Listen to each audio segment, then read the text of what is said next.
Welcome to Bleav in Colts, where Lawrence Owen and Dezmon Jackson brings you everything about the shoe.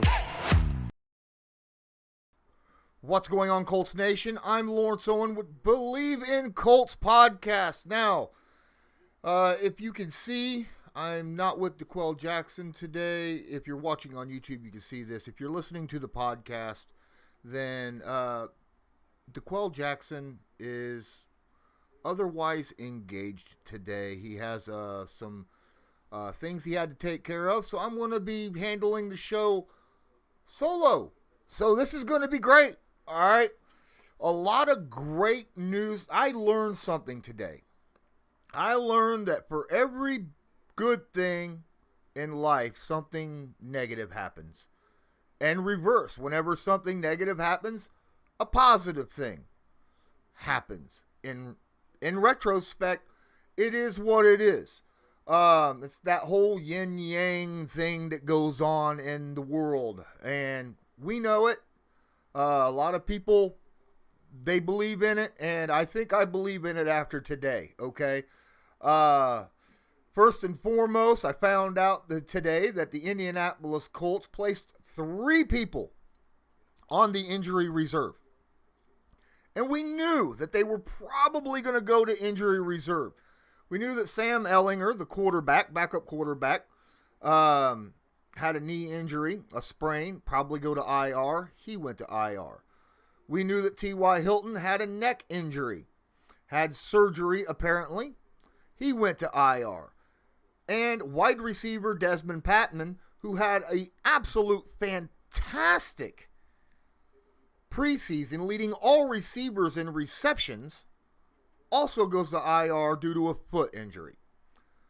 But on the positive note, the Indianapolis Colts was able to return some people from the COVID-19 list. Starting quarterback Carson Wentz, starting center Ryan Kelly, and wide receiver Zach Pascal. That's 3 to IR, 3 back on the 53-man roster. And I'm going to say that the guys back on the 53-man roster who practiced today are, I hate to say more important to the team, but let's face it, right? I mean, when you're talking about your starting center, your starting quarterback, and maybe the number 3 or 4 wide receiver as opposed to the number 3 quarterback, the number 6 wide receiver, and, maybe your number 1 wide receiver. You take those and it seems like we got better back than we lost. In other news, in my personal life, I had that whole giveth and taketh away. I woke up this morning at 7 o'clock this morning in my personal life.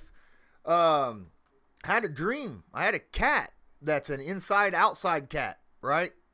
And he'd been missing for a week, and there was a terrible, awful, that smell when something is dying and rotting and decaying. Had that smell throughout this whole process of that week under my house. And I was afraid it was my cat because, it was during that period of time that he was missing. Well, this morning I woke up from a dream where I saw him, walked outside barefoot, walked out to the back of my car for no unknown reason, and there he was, sitting right there beside my front tire of my truck. And I was like, yay! And he come running in. But then the yin-yang thing happened, and the high school that my son goes to had a gun situation where a kid brought a gun to school, and the school went down on lockdown, and I had to go get him and escort him out of the building today. So again, good things happen, bad things happen. That's just how life works, right? But in other news on top of that, I want to congratulate an ex-player for the Indianapolis Colts who's been on the practice squad last year, was on the 90-man roster this offseason during preseason. Absolutely showed out in training camp with both the Davises out and Blackman was injured. Andre Saucheray had an absolute incredible, he stepped up, did great, made the original 53-man roster before, moves started happening. And then he was cut. And before the Colts could get him to the practice squad, the Philadelphia Eagles signs him. So, congratulations. At least Andre Saucheray is still employed in the NFL, and he'll be playing for the Indianapolis Colts ex-offensive coordinator, who is now the head coach over in Philadelphia, Nick Sirianni. I'm very happy about that, man. Yeah, I got some, as I said, I'm live right now. I got the chat rolling right now, and some people in here, Mr. J567 says he was really upset that the Colts waived him, and I was too, but I'm not the GM, right? I'm not Chris Ballard. Faye's asking DeQuell in here, and no, he's not. He has some things going on that he had to take care of. We will be back on Monday together. So my apologies again that DeQuell Jackson is not here with us today. But a lot of great stuff we're going over today. I mean, all the news that I just talked about. Think about it. Carson Wentz, Ryan Kelly, Zach Pascal, all out there practicing again. This is huge, not just for Carson Wentz, but for Ryan Kelly as well, right? I mean, that quarterback center handoff is so important. So important. You do not want mistakes made there. And then, of course, not just the handoff, but you also got to realize, protection. They both have to identify and be on the same page when it comes to protection, on whether or not they're recognizing blitzes, where the protection packages are coming from, what they're doing, stuff like that. And they're out there doing that today. Or, well, they did today. So, and then they will the rest of the week. He said that he did that, his first full pads today. As I said, I was late today because I was watching his press conference. And he was talking about, how he was out there just playing his butt off and his foot was holding up just fine. Felt like it was still in a good place, even with the full team reps today.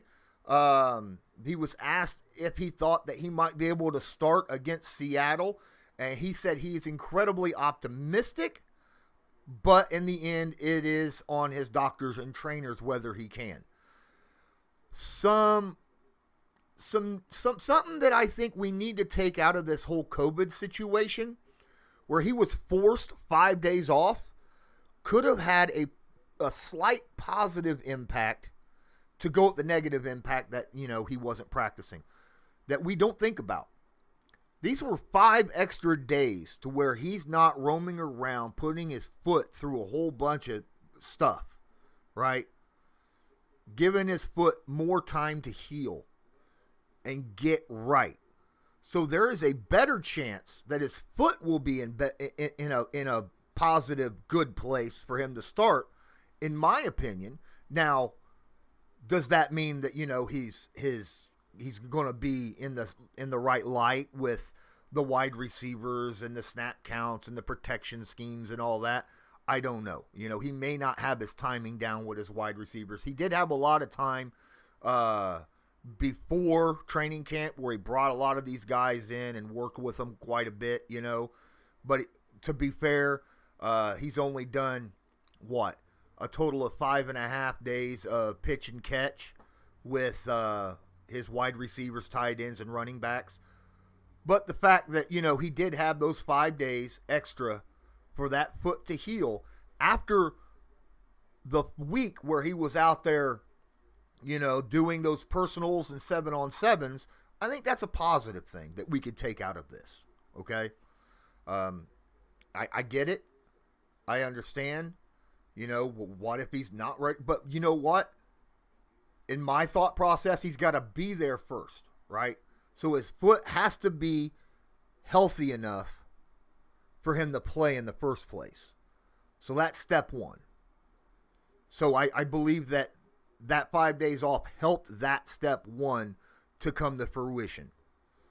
Now step two will be all on him. And he said that these next 3 days, yes, he's going to spend some quality family time, but he is going to be working with a lot of guys as well, throwing around, going over the playbook, talking with Kelly, talking to a lot of the guys, working on it on his own outside of practice, which, is good. That's what a leader does.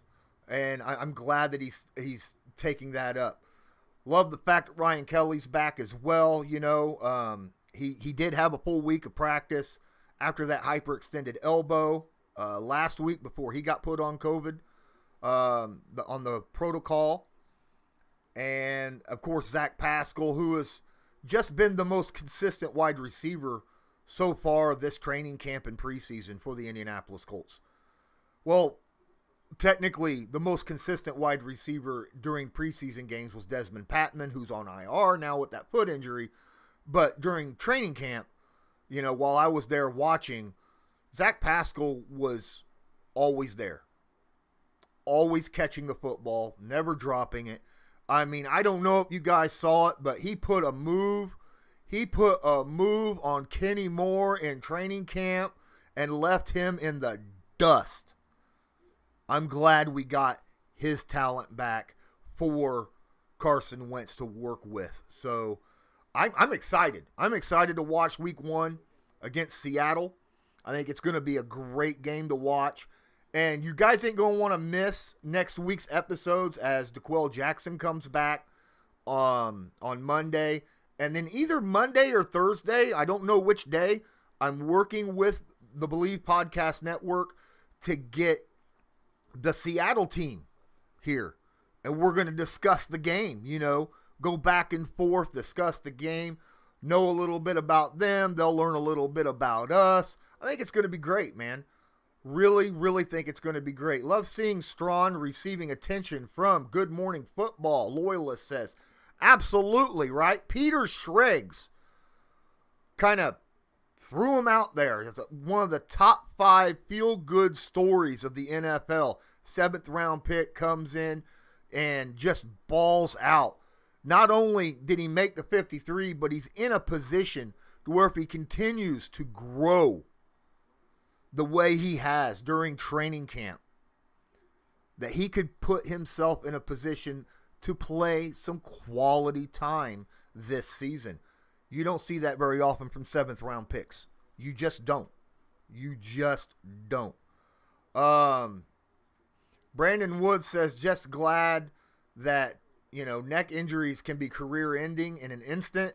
That is true. T.Y. Hilton, Frank Reich was talking about that as well, saying that, he believes that this is not a long-term thing for T.Y. Hilton, that very much similar to Carson Wentz and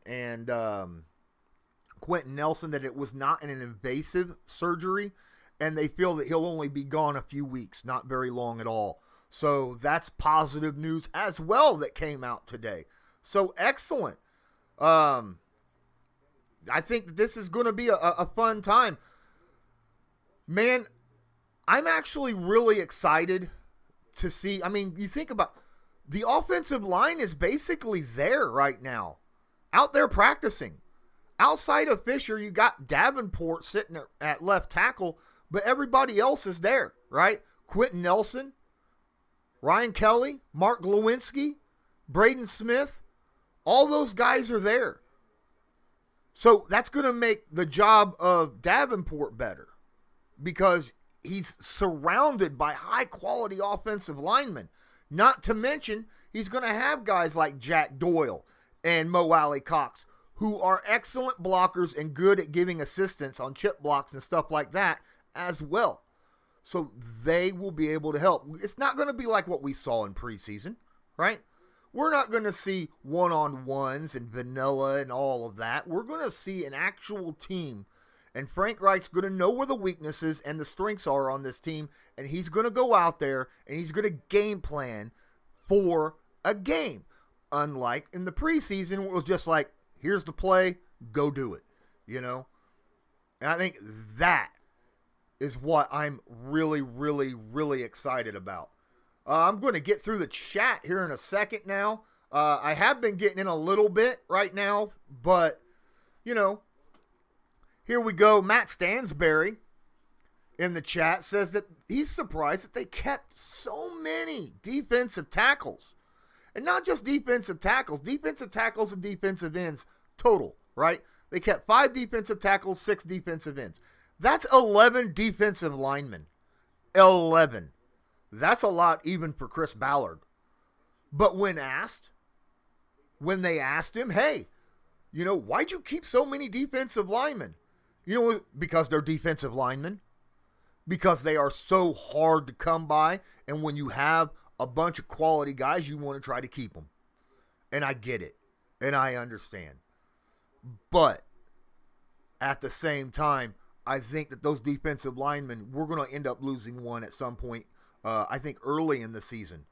When some people start coming back from IR, right? When we start seeing T.Y. or Dezmon Patmon or something like that come back from IR, I think we probably end up losing one of those defensive linemen. Because, yes, it's hard to keep them, but at the same time, there's a reason why you generally don't have 11 guys on the defensive line, because you need that help somewhere else.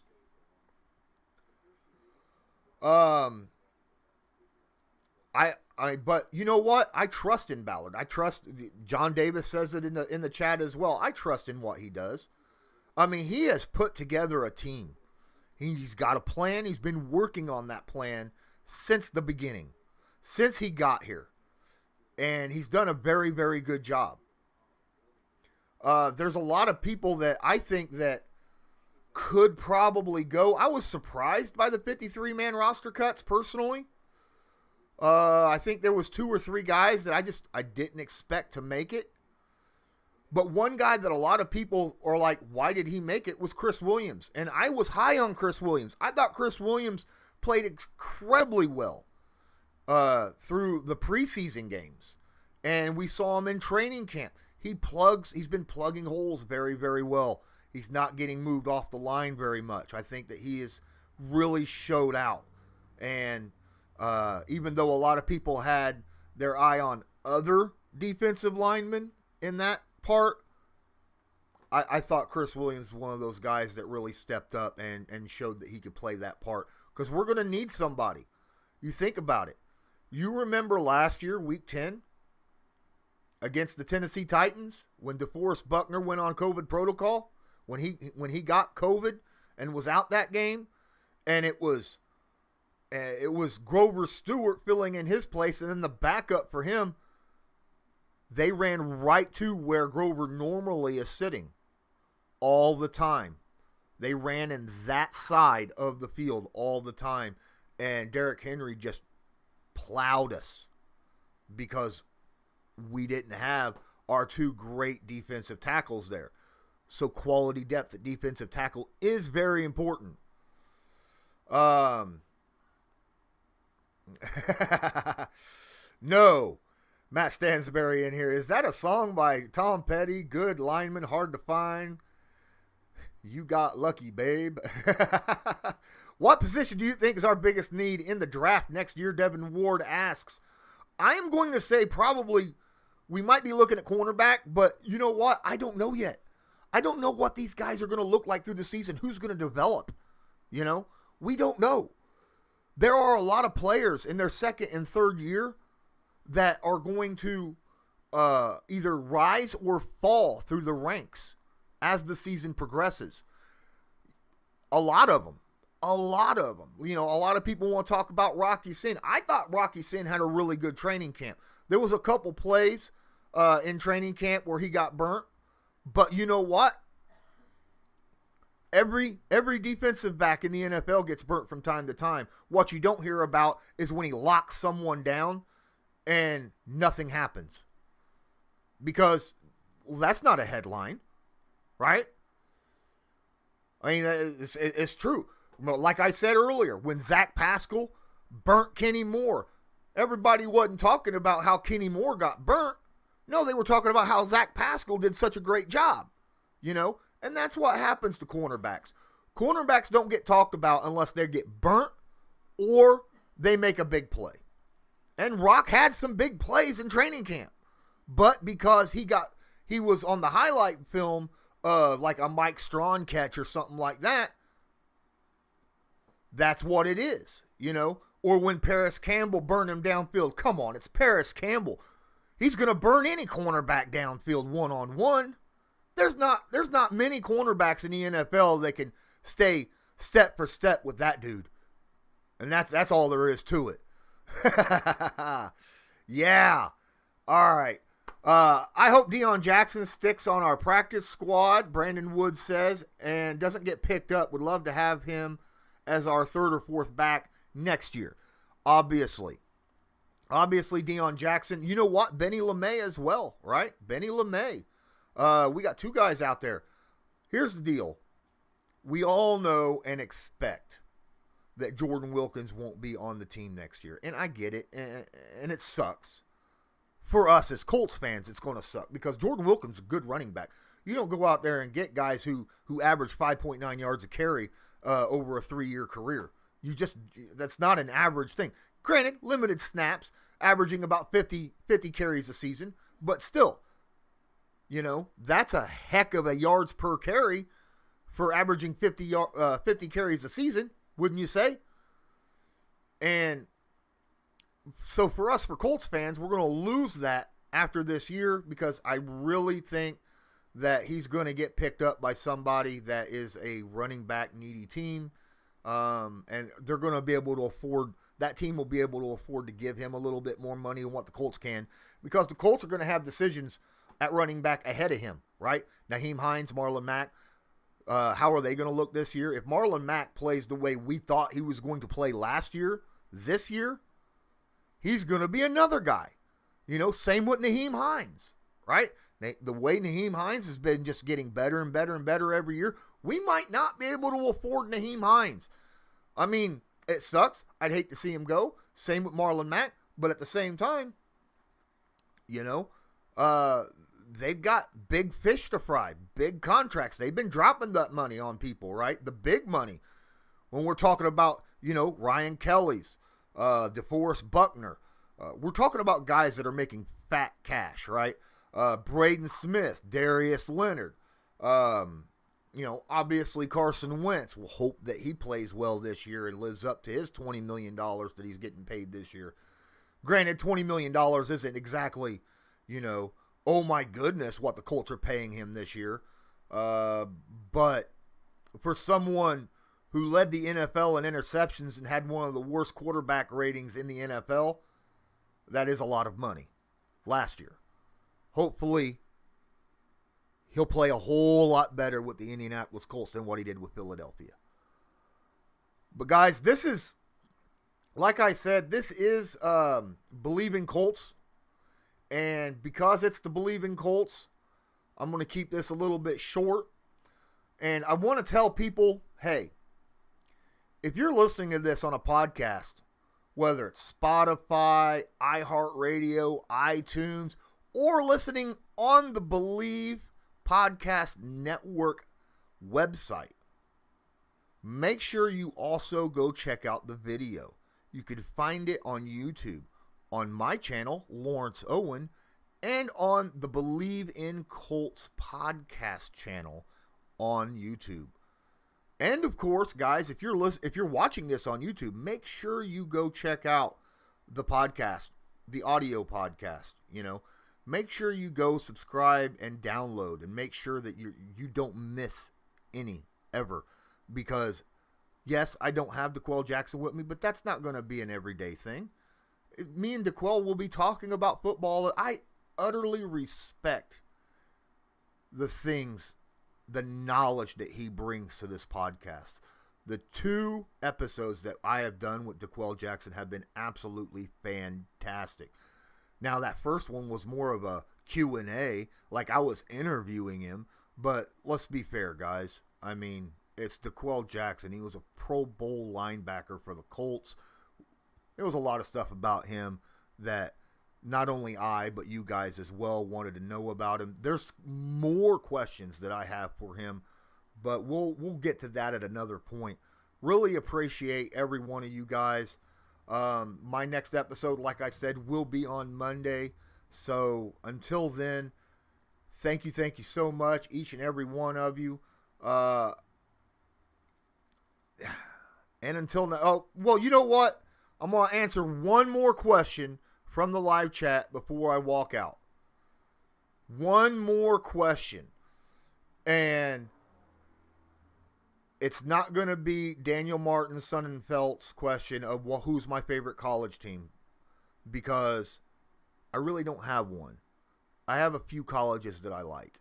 And it's not like, the Colts where it just utterly, fills, me with complete and utter joy every time I watch them and talk about them. You know what I mean?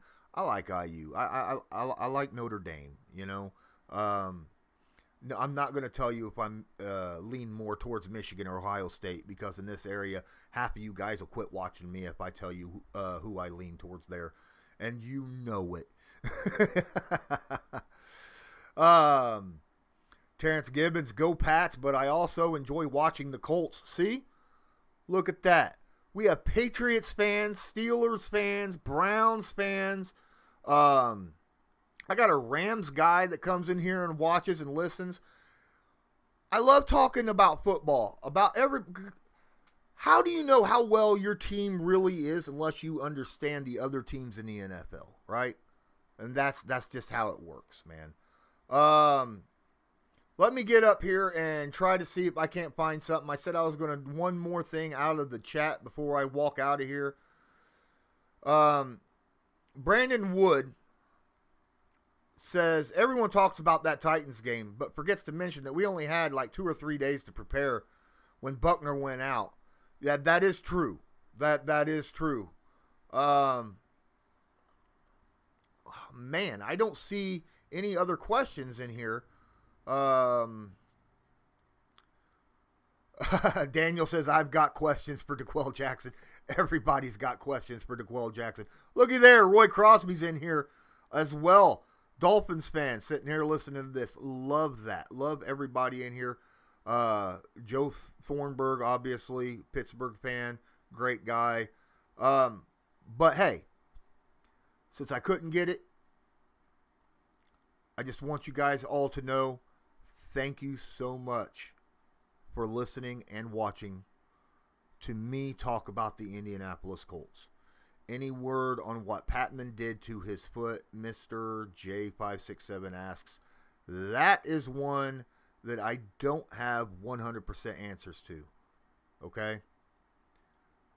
But guys, which member, a part of our Colts roster, do you think will be in the Hall of Fame in the next few years besides Nelson and Leonard? Devin Ward asks. Yeah, we got a few guys. We got some guys coming up, right? Some defensive ends that are coming up to being eligible very soon. Okay? Those 2 defensive ends. As a matter of fact, I'm wearing one of their shirts. All right? That's right. Dwight Freeney, I think. Right? Robert Mathis probably will as well.